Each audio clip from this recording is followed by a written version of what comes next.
চসিক councillor শৈবাল দাস সুমনকে ১ বছরেও ধরতে পারেনি পুলিশ।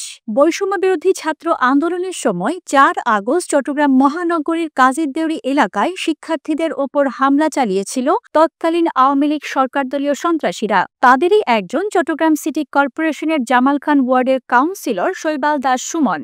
এই সুমনের নেতৃত্বে হামলা চলে। সেদিন লাঠি হাতে ছিলেন সুমন, তার পাশেই ছিল অস্ত্রধারীরা। পরদিন ৫ আগস্ট শেখ হাসিনা বাংলাদেশ ছেড়ে যাওয়ার পরই আত্মগোপনে চলে যান শৈবাল।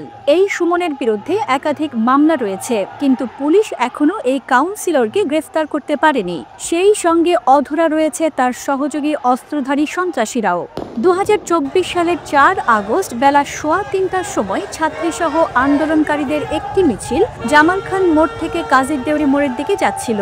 এর আগে থেকে কাজীরদেউরি মোড়ে আওয়ামী লীগ নেতা কর্মীরা অস্ত্রশস্ত্র নিয়ে অবস্থান নিয়েছিল।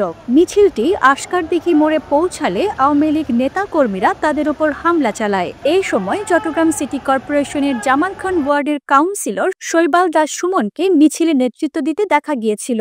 তার পাশে একজনকে দেখা গিয়েছিল হেলমেট পরিহিত অবস্থায় আগ্নেয়াস্ত্র হাতে। একই মিছিলে থাকা হেলমেট পরিহিত অন্যজনের হাতে ছিল পিস্তল। এরপর আরও একজন অস্ত্রধারীকে দেখা যায়। এই ঘটনার ১ বছর পেরিয়ে গেছে। সুমনের বিরুদ্ধে মামলাও হয়েছে, কিন্তু সুমনকে গ্রেফতার করতে পারেনি পুলিশ। সেই সঙ্গে অধরা রয়েছে আগ্নেয়াস্ত্রধারীরাও।